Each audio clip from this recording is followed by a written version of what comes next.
Admiral Zextar's 6 eyes widened as he stared at the tactical display. The human ship floated dead in space, its hull torn open like a metal flower. Black scorch marks covered its surface, and debris drifted around it like scattered bones. It should have been another easy victory for the Krellian Empire. But something was wrong, sir, his tactical officer whispered, his voice trembling.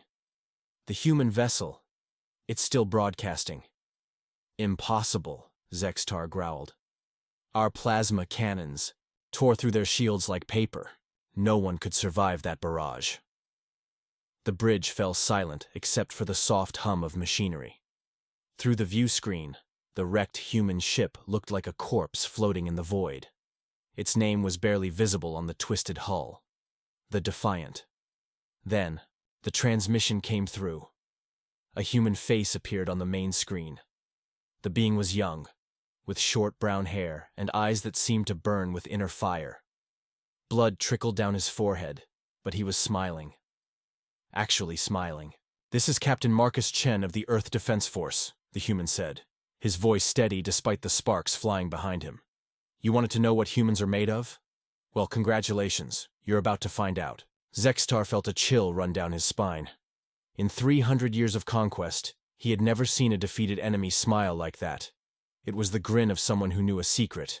A terrible, wonderful secret. "Surrender now," Zextar commanded, his voice booming across the channel. "Your ship is destroyed. Your people are dead. There is no escape." The human captain's smile grew wider. "You're right about one thing, Admiral. There's no escape. But not for us." He leaned forward, and Zextar could see something painted on the wall behind him. A skull, grinning just like the human. "For you." The transmission cut to static. Zextar stared at the blank screen, confusion mixing with growing unease. What did the human mean? His massive dreadnought Void's Wrath was untouched. His fleet of 12 ships surrounded the wreckage. The humans had no reinforcements for light years. "Sir!" the sensor officer called out, his voice cracking. "I'm reading massive energy buildup from the human vessel." "Impossible. Their reactor is dead. Not their main reactor, sir. Something else. Something bigger." The Krellian crew watched, in growing horror as the human ship began to glow. Not with the blue light of their engines, but with something white-hot and angry. The metal hull started to bend and twist, not from damage, but from the immense energy building up inside. Zextar's tactical mind raced. What were the humans doing? What weapon could they possibly have that... The realization hit him like a physical blow. "All ships, emergency jump, now!" he screamed. But it was too late. The human ship exploded, but not outward. The energy folded in on itself, creating a brilliant point of light that grew brighter and brighter. Space itself began to ripple around. By the void," someone whispered. "They're collapsing their own star core." The light reached out like hungry fingers, and wherever it touched, reality seemed to bend. The 3 closest Krellian ships were caught in its grasp, their hulls stretching like rubber before snapping back into twisted wreckage. As the artificial singularity stabilized, Zextar realized the humans hadn't just sacrificed themselves to take down a few ships. They had created a permanent anomaly in space, a beacon, a monument to their defiance that would burn for 1,000 years. And from somewhere in the chaos, he swore he could still hear that human's laughter. 3 days after the incident at Kepler 442, the message arrived at every major Krellian outpost, simultaneously. It came through their own communication networks, bypassing every security protocol they had. The fact that it existed at all sent shockwaves through the Empire's command structure. Commander Theklan was reviewing casualty reports when his personal communicator crackled to life. The screen flickered, then displayed something that made his blood run cold. A human skull, grinning in the darkness. "Greetings, Krellian Empire," a voice said. It was different from Captain Chen's voice, older and harder. "My name is General Sarah Martinez, Earth Defense Force. You probably think you know what happened at Kepler 442. Let me tell you what you missed." The image shifted to show the aftermath of the battle.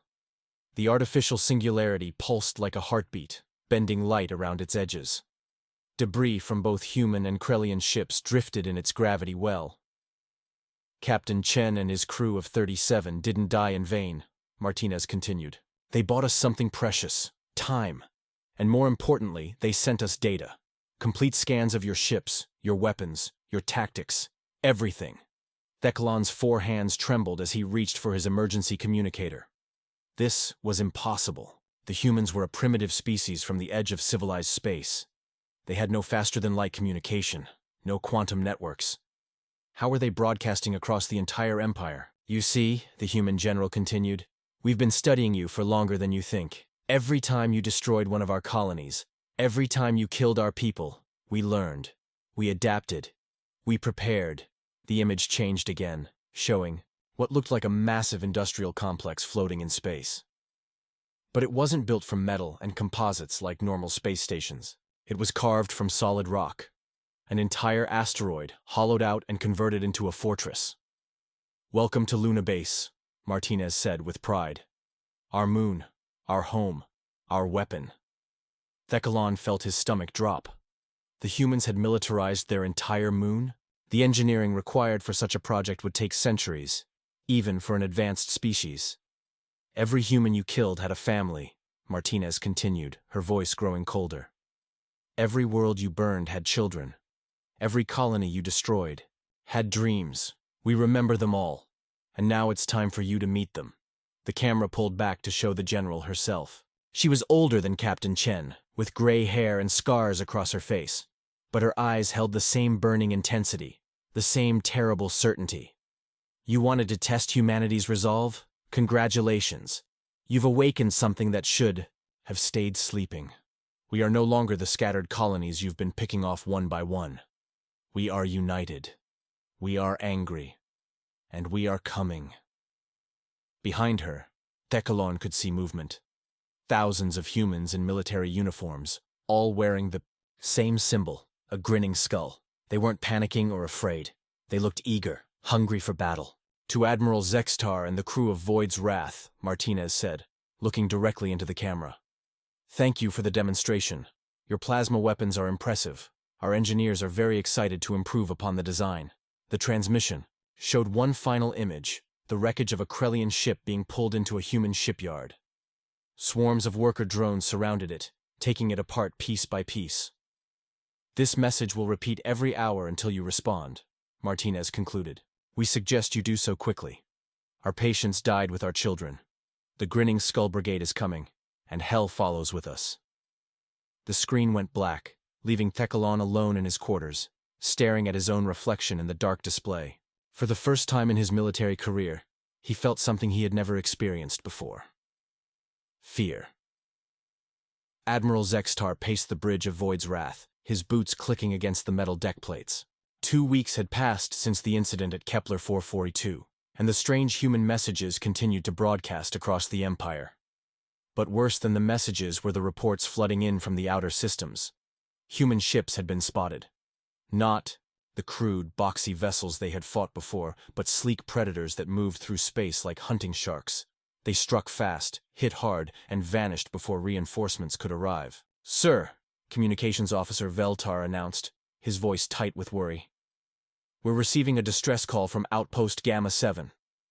On screen. The image that appeared made Zextar's blood freeze. Outpost Gamma 7 had been, a mining station on the edge of Krellian space. Now it was a burning wreck, its docking bays torn open and its defense platforms reduced to twisted metal. Through the smoke and fire, a figure walked calmly across the station's main deck. It was human, wearing black armor decorated with that same grinning skull symbol. The being moved with purpose, methodically placing small devices along the walls. This is Sergeant Elena Vasquez, Grinning Skull Brigade, the human said, her voice carrying clearly through the station's communication system. Message for Admiral Zextar and the crew of Void's Wrath. You killed my brother at the Colony 7 massacre. His name was Roberto. He was 8 years old. Zextar remembered Colony 7. A routine population reduction operation. Efficient and clean. He hadn't thought twice about it. Roberto loved dinosaurs, Vasquez continued, still placing her devices. He could name every species that ever lived on Earth. He wanted to be a paleontologist when he grew up. You burned him alive, with the rest of his school. The human finished her work and turned to face the camera. Through her helmet's visor, Zextar could see her face. It was young, maybe 25 in human years, but her eyes looked ancient with grief and rage. "So I thought I'd return the favor," she said simply. The devices she had placed began to glow, not with the harsh light of explosives, but with something that made the air itself seem to burn. The outpost's metal walls began to melt like ice in sunlight. "Thermite charges," Veltar whispered. "They're melting the station from the inside." But Zextar barely heard him. He was focused on what was happening in the background. Through the station's viewports, he could see ships. Dozens of them. Human vessels unlike anything they had encountered before. They were long and angular, painted matte black, and they moved in perfect formation like a school of predatory fish. "We know you're watching, Admiral," Vasquez said. "We know you're probably wondering how we found this place, how we got past your defenses, how we learned to build ships that can match yours." She gestured to the melting walls around her. "The answer is simple. You taught us. Every battle, every defeat, every dead colony was a lesson. And we are very good students." The human pulled out a small device and activated it. Suddenly, the bridge of Void's wrath was filled with new alarms. Sensor contacts were appearing all around them. Not dozens of ships, hundreds. The Grinning. "Skull Brigade has 47 battle groups," Vasquez announced calmly as her station died around her. "Each one is named for a world you destroyed.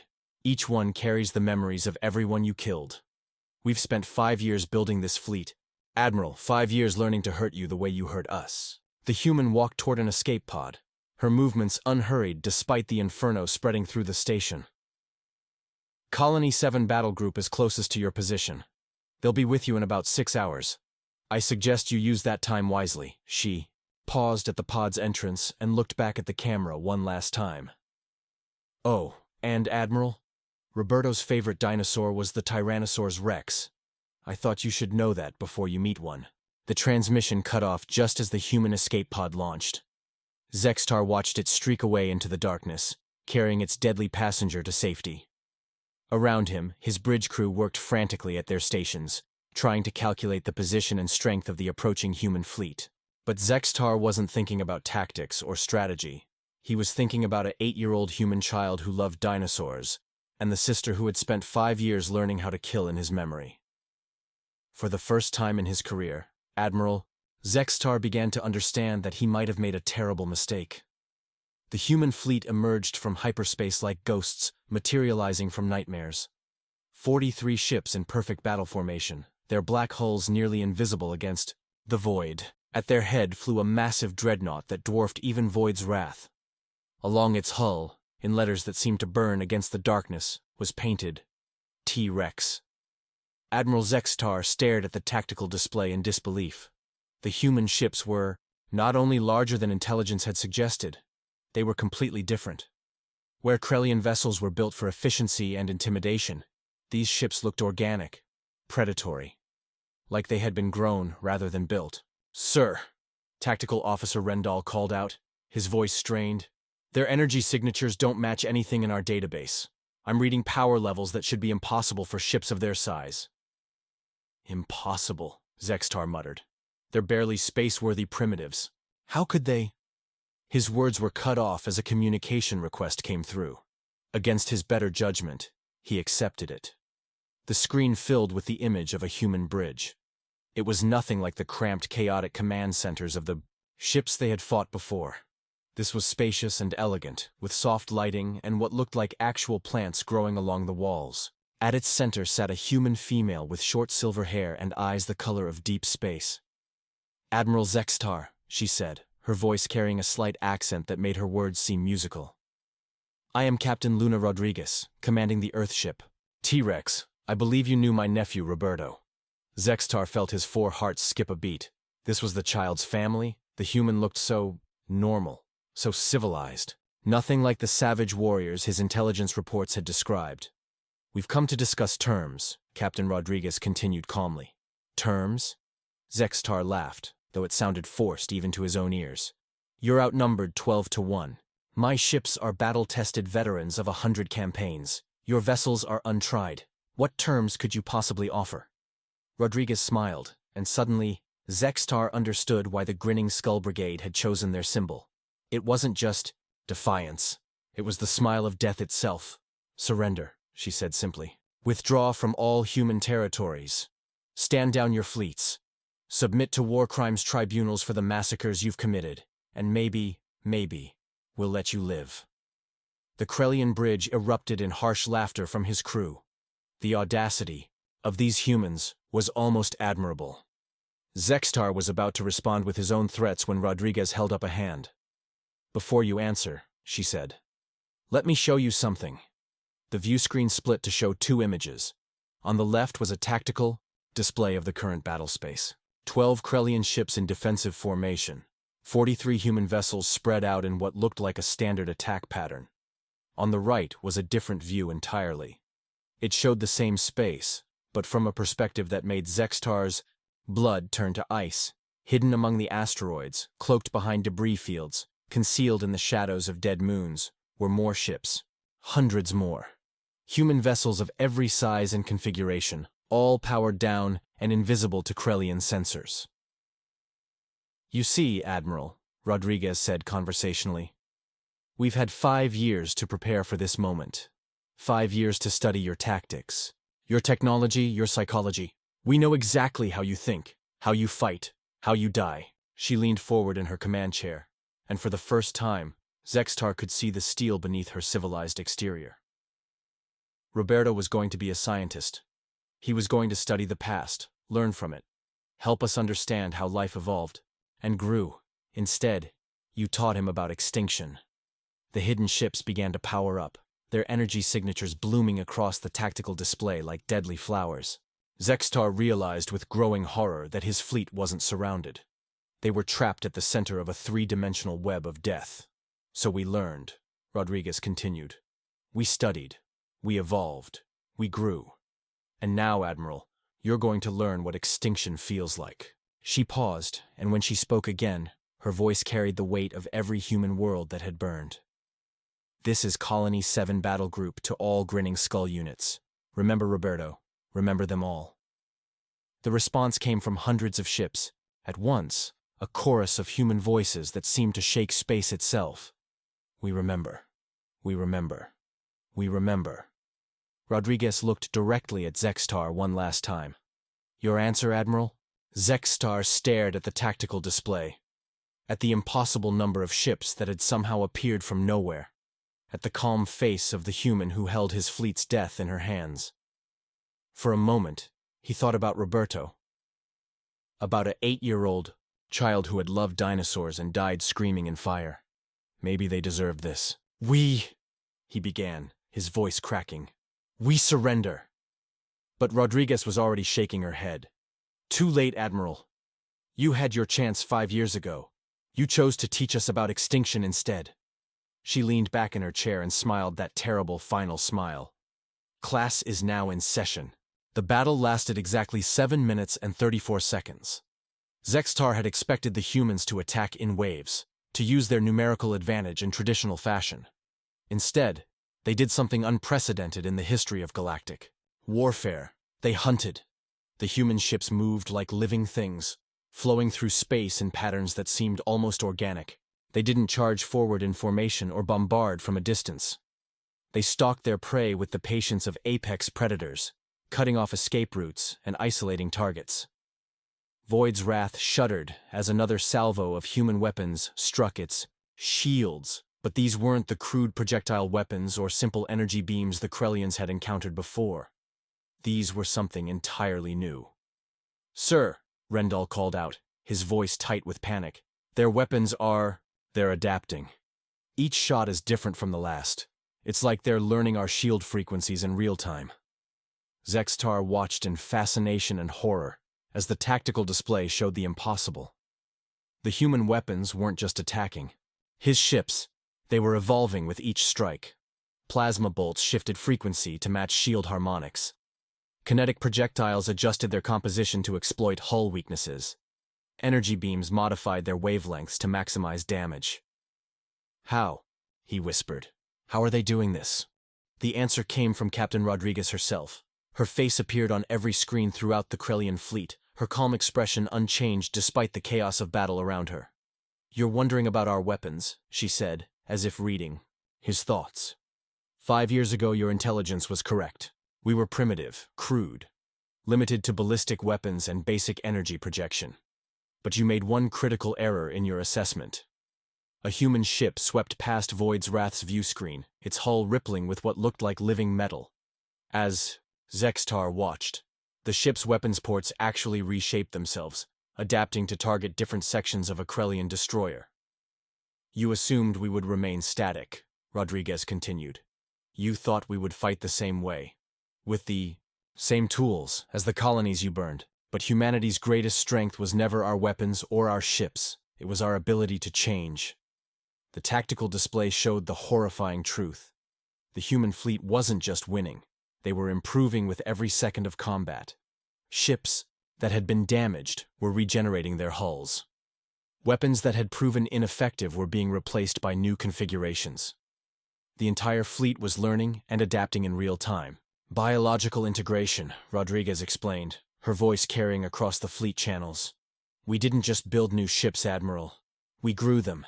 Human neural networks linked with quantum computers, organic materials merged with synthetic systems, ships that can think, adapt, and evolve."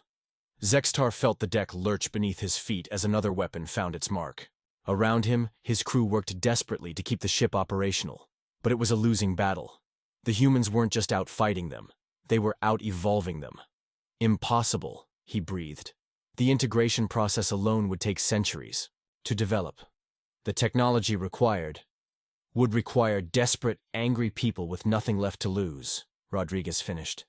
People who had watched their children burn and decided that survival was worth any price, even the price of becoming something new. Through the view screen, Zextar could see the battle's end approaching. The human ships moved like a pack of wolves, coordinating their attacks with inhuman precision. But it wasn't inhuman, he realized. It was what humanity had become when pushed beyond its limits. "My crew volunteered for this," Rodriguez said quietly. "Every human in this fleet chose to undergo the integration process. We gave up parts of our humanity to become something that could protect what remained. We became living weapons, Admiral. We became evolution in action." A new alarm sounded on the bridge. Life support was failing. The hull was breached in 17 locations. The reactor was approaching critical overload. "Sir," communications officer Veltar called out, his voice barely above a whisper. "We're receiving surrender offers from the other ships. The humans, they're accepting them." Zextar looked at the tactical display. It was true. Ships that lowered their weapons and broadcast surrender codes were being spared. Damaged vessels were even being offered assistance. The humans were showing mercy to those who asked for it, but not to him. "Void's Wrath will receive no such offer," Rodriguez said, her image focusing on Zextar alone. "You personally ordered the Colony 7 massacre. You watched the schools burn. You laughed when my nephew died." The human captain stood up from her command chair, and Zextar could see that she was no longer entirely human. Her arms ended in what looked like living metal. Her eyes glowed with an inner light that no organic being should possess. She had become something new. Something terrible and beautiful and absolutely lethal. "Roberto wanted to study evolution," she said softly. "So we evolved. For him, for all of them. We became what we needed to become to make sure it never happens again." The T-Rex moved closer, its organic hull rippling with bioluminescent patterns. That looked almost like a heartbeat. Zextar realized it was a heartbeat. The ship was alive as its crew. "Any last words, Admiral?" Rodriguez asked.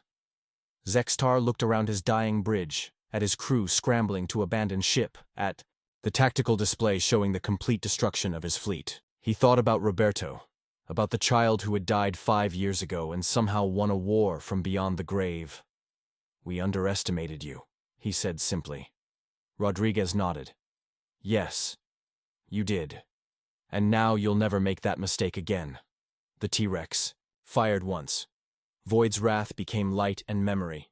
3 months after the Battle of Colony 7 Memorial, the Galactic Council convened an emergency session. Representatives from 47 species filled the great amphitheater on Nexus Prime, their voices creating a cacophony of fear, anger, and confusion.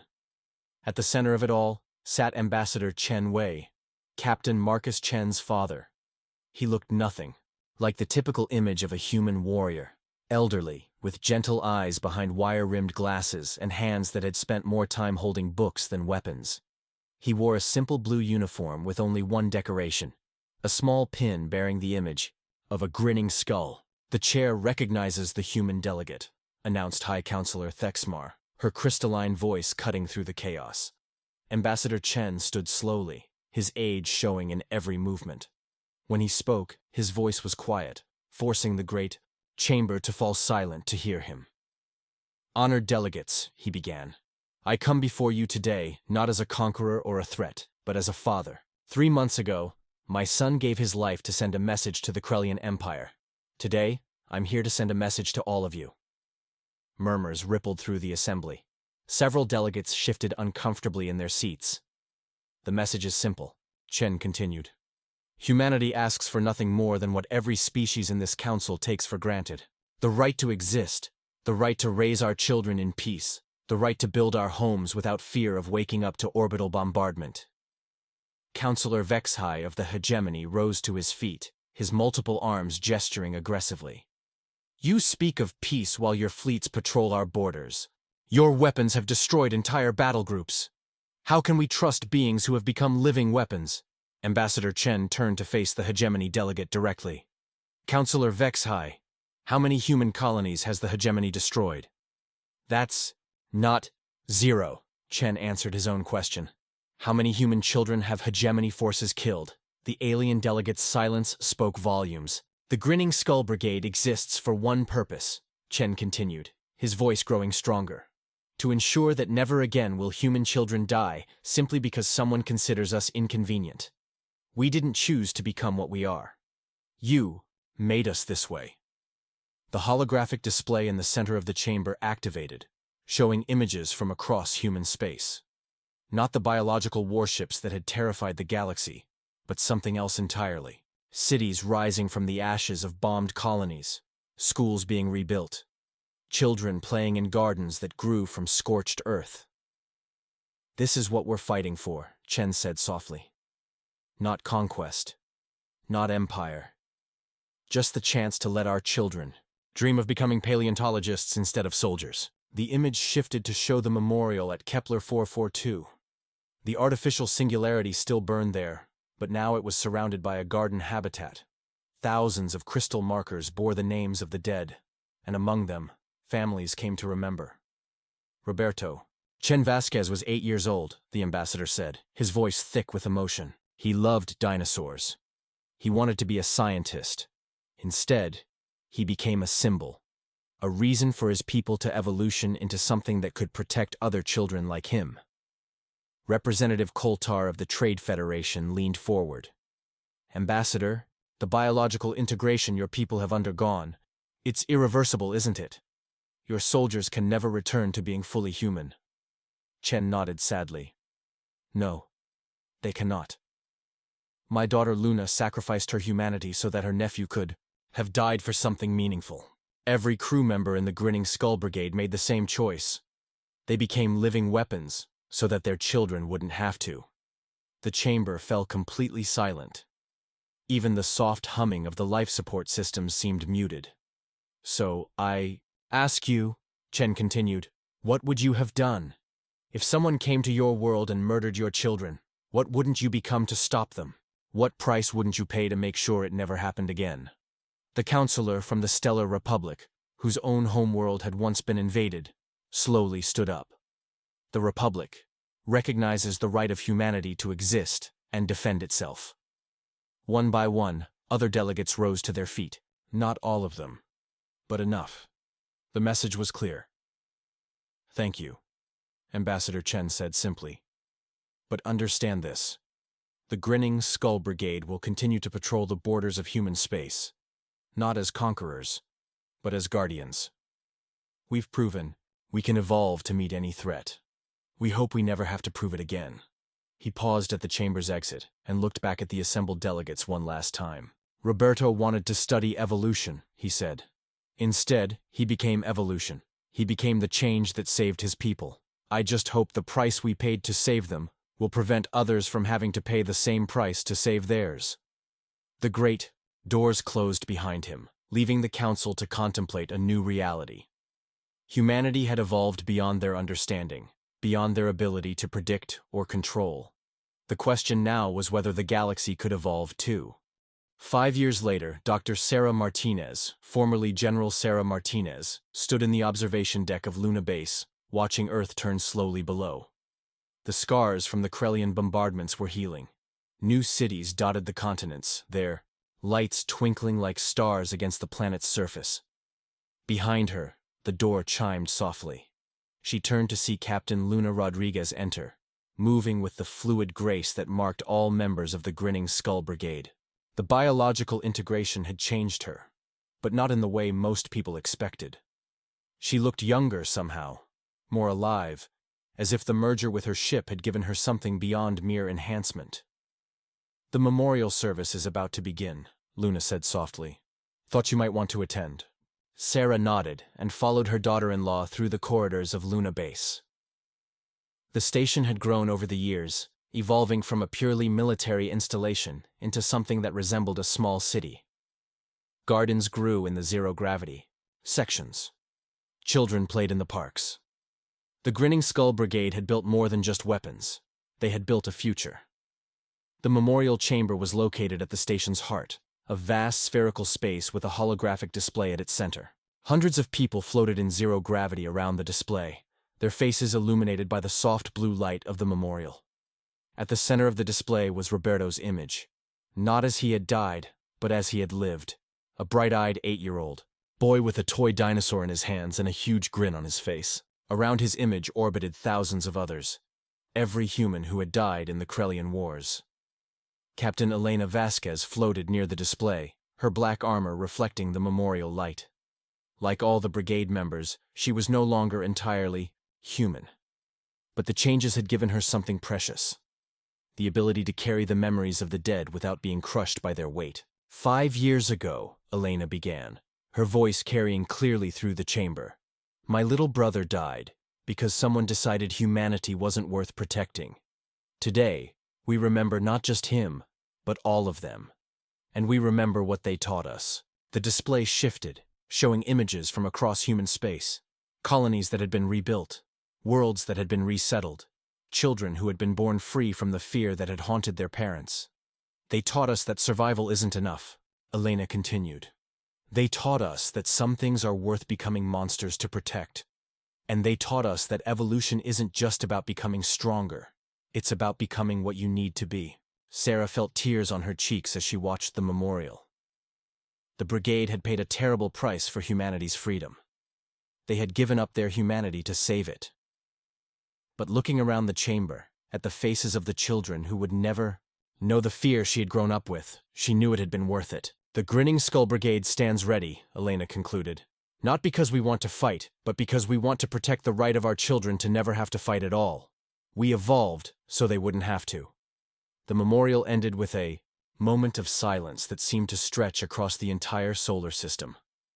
Then, slowly, the crowd began to disperse. But Sarah remained, floating near Roberto's image. Do you think he would understand? Luna asked quietly, joining her. Sarah smiled through her tears. I think he would be proud. He wanted to study evolution, remember? Well, look what he caused. Humanity evolved in 5 years more than most species do in millennia.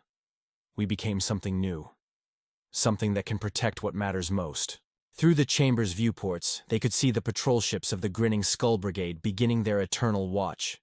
Black ships with living hulls and crews who had sacrificed their humanity for a chance at lasting peace. The galaxy is learning to leave us alone, Luna observed. The Krellian survivors have spread word of what we became. Other species are reconsidering their expansion plans when they encounter our warning beacons. Sarah nodded. Fear can be a teacher too. We taught them to fear what happens when you push humanity too far.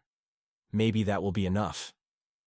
They floated in comfortable silence, watching Earth turn below them. The planet looked peaceful now, healed from the wounds of war. But scattered across the system, hidden in asteroid belts and comet clouds, the Guardians waited. Living weapons created from love and loss, ready to evolve again if the need arose. Roberto wanted to be a paleontologist, Sarah said finally. He wanted to study the past to understand the future. I think he'd be fascinated to know that he became a fossil himself, the remnant of what humanity used to be before we evolved into something that could protect our children's dreams. Luna smiled, and for a moment, the alien enhancements fell away, and she was just a woman remembering a little boy who had loved dinosaurs. Maybe that's what evolution really is, she said. Not becoming something new, but becoming what you always had the potential to be. We were always capable of this. The Krellians just gave us a reason to stop pretending we weren't. As Earth completed another rotation, bringing a new day to its surface, the Grinning Skull Brigade continued their watch. Guardians born from grief, evolved from love, standing ready to ensure that humanity's children could grow up to become paleontologists instead of weapons. The skull still grinned in the darkness, but now it smiled for the living rather than the dead, and in the depths of space, evolution continued its eternal dance.